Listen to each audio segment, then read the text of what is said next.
KNES English Medium Junior College welcome its students for the online lecture of psychology for Standard 12 for the chapter 8 Positive Psychology for the topic Happiness, Optimism and Empathy.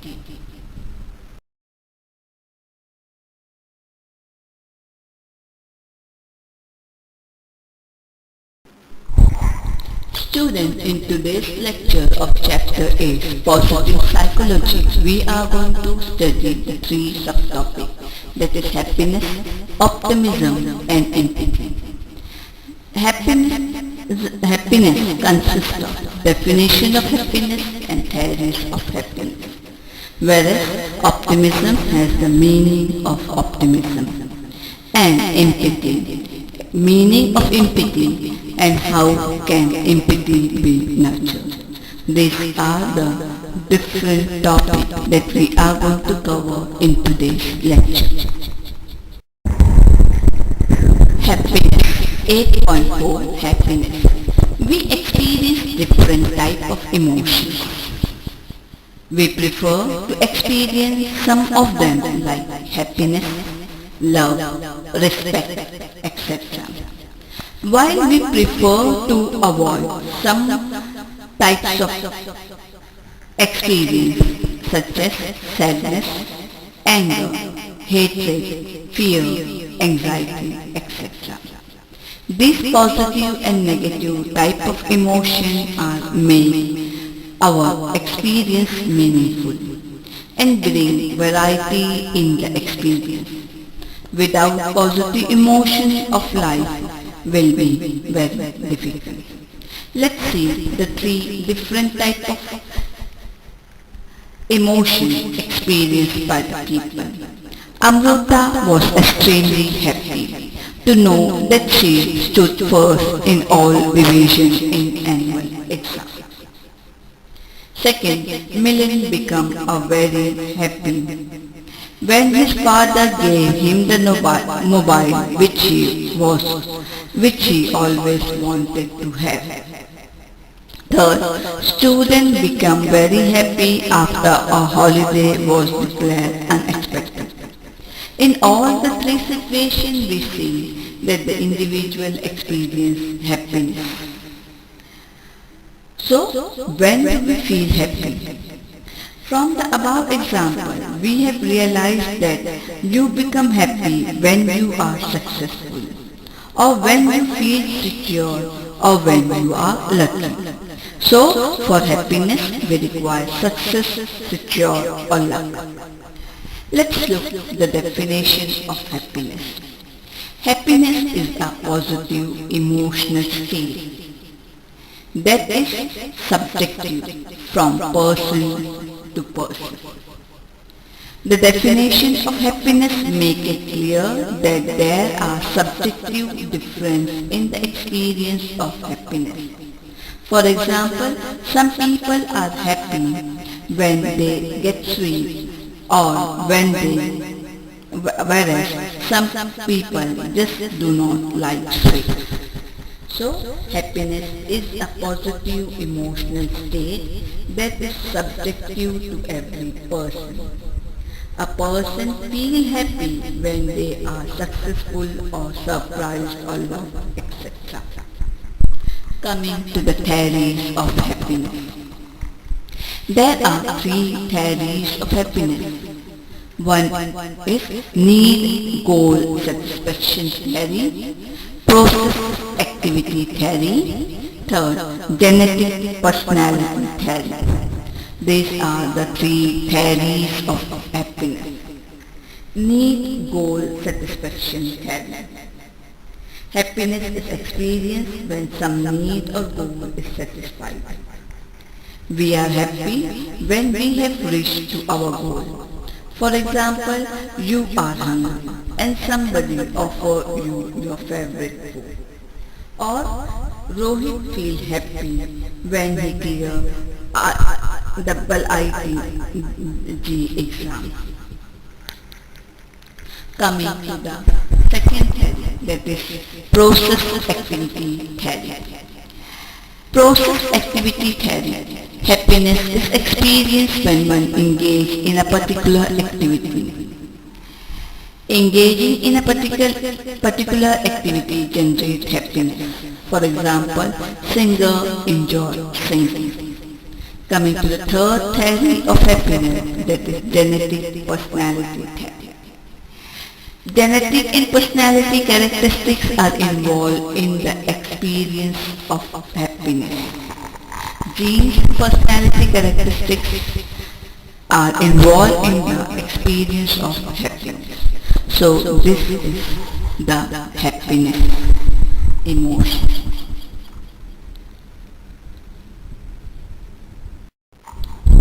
Optimism. Let's look at the example of optimism. Meera scored poor marks in the exam. Suresh scholarship application got rejected. Mahesh lost his job. In all these positions, the answer are how does being in this situation make you feel?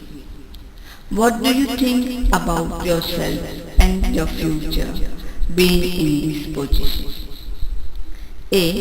You may feel hopeless, and so you might think that your future is dark.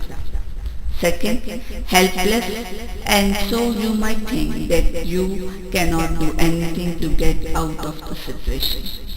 Or worthless, and so you might think that you are a failure. In contrast, you may also feel hopeful and think that certain adverse situations can change in future.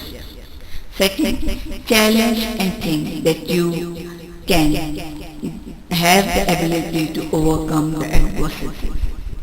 Or confident and think that your failure does not define you.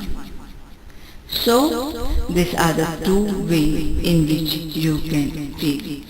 The first three are the indicator of a person being pessimistic, while the last three is the indicator that a person is optimistic. So, the optimistic person is hopeful, challenged one, and have self-confidence. So let's look at the meaning of optimism. Optimism is a mental attitude that includes feeling of hopefulness and a belief that the future will be positive, favorable and desirable, and that negative events are temporary setbacks to be overcome. The above definition reveals that there are two components of optimism, feeling and thinking. Optimism involves feeling like hopeful, confident, and thinking that positive about your future. It is seen that optimists tend to view the present adverse event as not stable, that is temporary. For example, Mahesh might think that I currently do not have a job, but I am confident that I will not be unemployment forever. An optimist does not blame himself as solely being responsible for the negative outcome. For example, Mahesh does not think that he lost his job only because of his fault. He realized that there can be multiple reasons for that. Third, an optimist also does not generalize failure for the future event. For example, Meera does not think that the failure in one exam indicates that she is going to be a total failure in the entire life. The theory of optimism given by Martin Seligman in his book called Learn Optimism, he is considered as the father of optimism. So, Martin Seligman, a father of optimism. According to him, optimism is all about the perspective that you may take about the glass, which is half full. It may be considered as half full by an optimistic and half empty by a pessimist. So, according to Martin Seligman, optimism is a mental attitude that includes feelings of hopefulness, a belief that the future will be positive and favorable, and that the negative events are mere setbacks that are temporary and are going to be overcome. It has two components, feeling and thinking. Feeling of being hopeful, confident, etc. Thinking view the adverse event as temporary and hence not to generalize failure to any future event.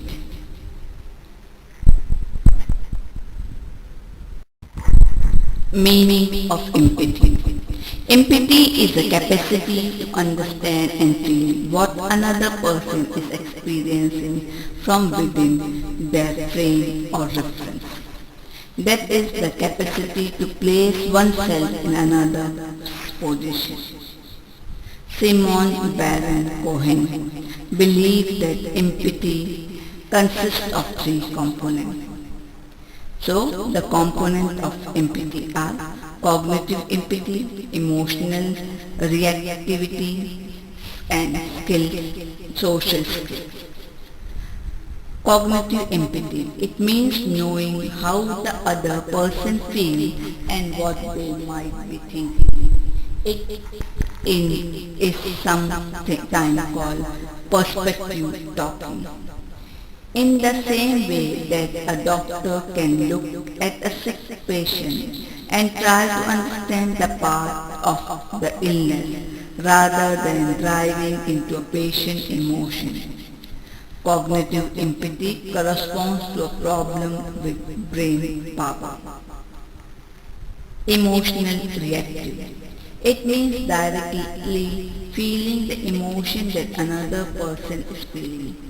It is a deep-seated gut reaction that often feels like visceral human response.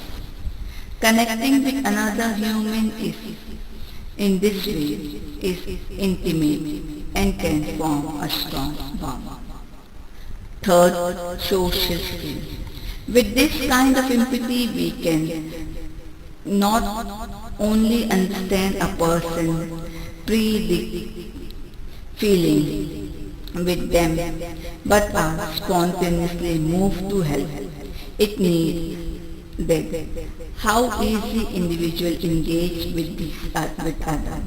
It involves the other to component to as feeling, the emotion, becoming the driving force behind the action, and understanding gives it the right direction. It involves using your emotional intelligence to correctly respond to the situation without either becoming overwhelmed by sadness or trying to fix things with logical or irrational motives.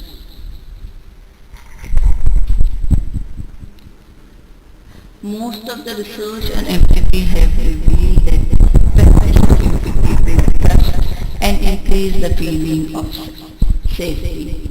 It is also a key of successful relations. It supports the social connection required for communication and shared activity. The world with empathy is nurtured and supported. It creates an environment where people can be creative and take risks. There are some of the reasons why the study of empathy has gained momentum recently. Neutral foundation of empathy. The research of neurological foundation of empathy is relatively new. There are evidence of involvement of mirror neuron responsible for identifying emotional reaction experienced by an observer. Research also indicates that a broad range of brain area spans the memory motor area may together form a neural network for empathy processes. Researchers revealed that the people whose right somatosensory criteria have been damaged no longer can judge other emotions. These areas in brain play a major role in an ability of a person to empathize. How can empathy be nurtured? There are some methods in which the empathy can.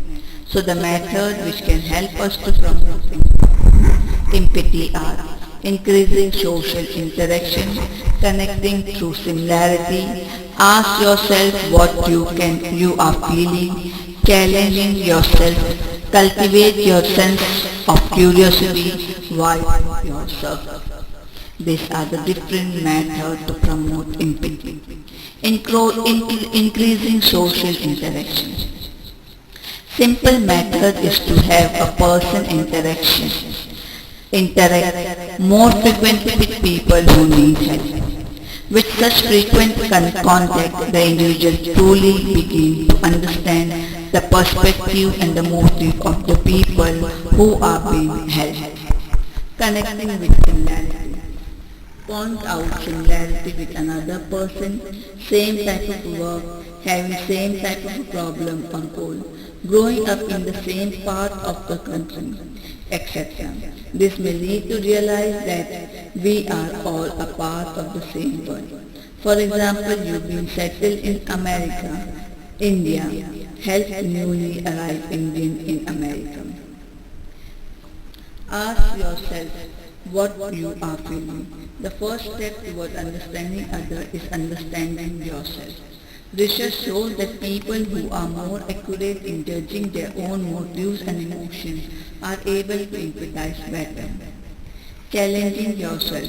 When you take something which is quite challenging and you have to struggle hard to achieve the goal, you are more likely to be humble and humiliated in a key enabler of empathy.